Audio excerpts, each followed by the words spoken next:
Assalamualaikum, selamat datang di channel Mendengarkan. Hidup adalah perjalanan yang penuh dengan puncak dan lembah.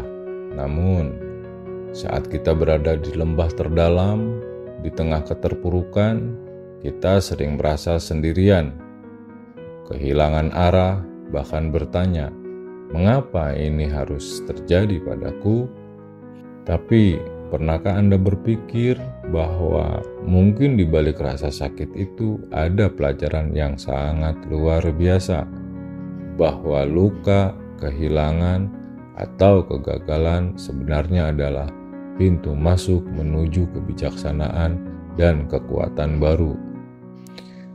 Dalam video ini, kita akan melihat penderitaan dari dua sudut pandang yang sangat luar biasa, yaitu Sufisme yang melihat luka sebagai tempat di mana cahaya Allah masuk, dan Stoicisme yang memandang penderitaan sebagai kesempatan untuk membangun kebajikan. Dua perspektif ini akan membantu kita memandang hidup dengan cara yang baru. Jadi, tetap bersama kami karena mungkin ini adalah wawasan yang Anda butuhkan untuk melangkah maju. Penderitaan adalah sesuatu yang universal. Tak ada satupun manusia yang terhindar darinya. Jelas, tapi mengapa penderitaan terasa begitu berat? Karena seringkali kita memandang luka sebagai akhir dari segalanya. Karena seringkali kita memandang keterpurukan sebagai akhir dari segalanya, bukan awal dari sesuatu yang baru. Dalam tradisi spiritual dan filsafat, luka, penderitaan justru dianggap sebagai pelajaran terbesar.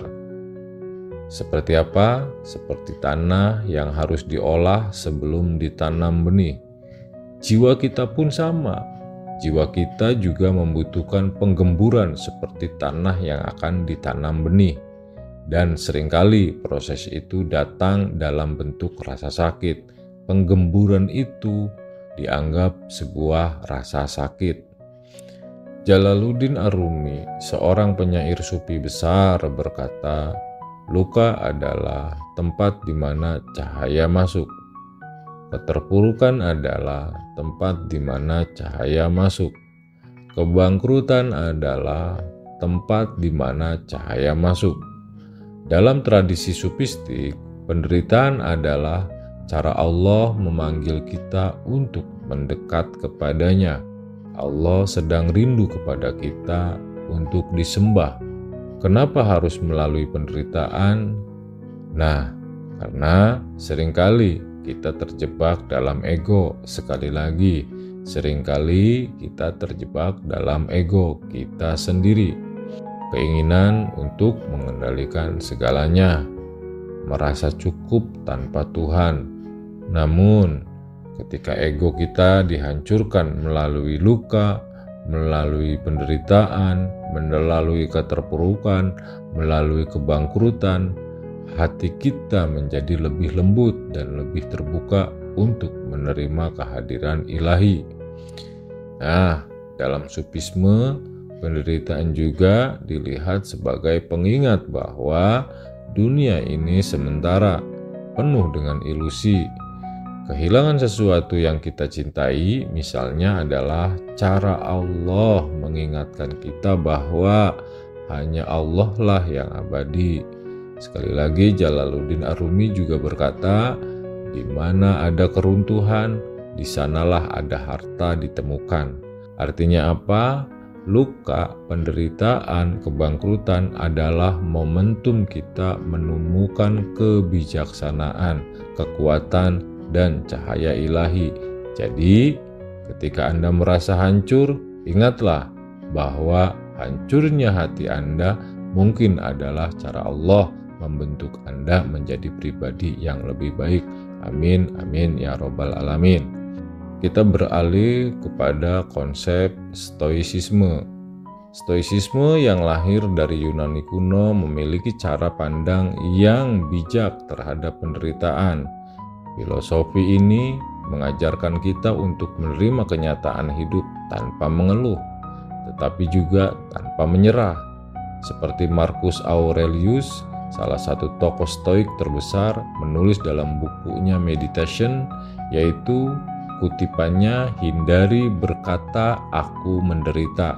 Sebaliknya, katakan aku belajar." Artinya apa?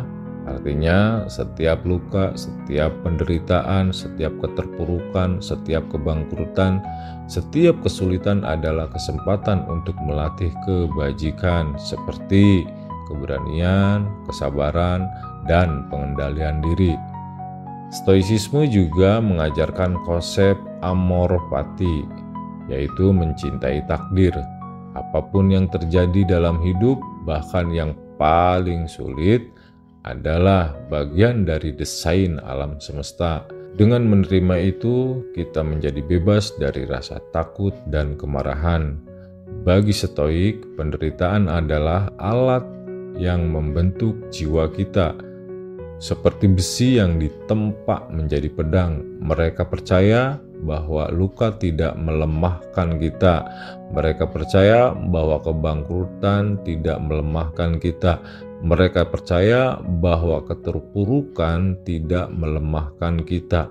Mereka percaya bahwa perceraian bukan atau tidak melemahkan kita, melainkan membuat kita lebih kuat, lebih bijak, dan lebih manusiawi.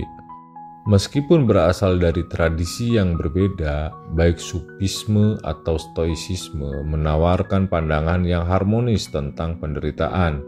Sufi percaya bahwa luka, penderitaan, kebangkrutan, perceraian, apapun itu adalah ruang untuk menemukan cahaya ilahi.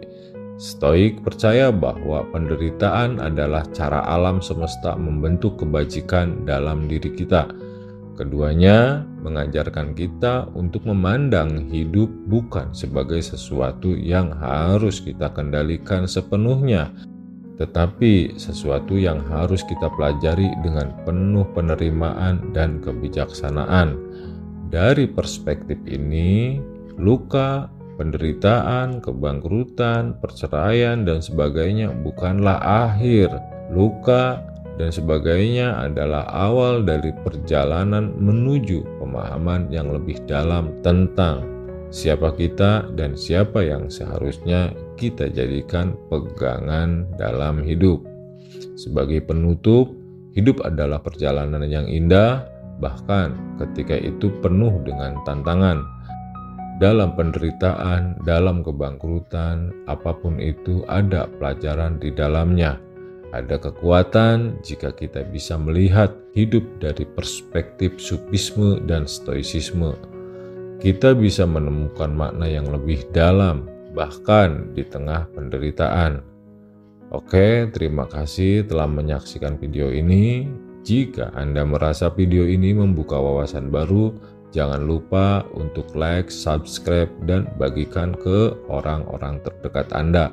Sampai jumpa di video berikutnya di channel Mendengarkan.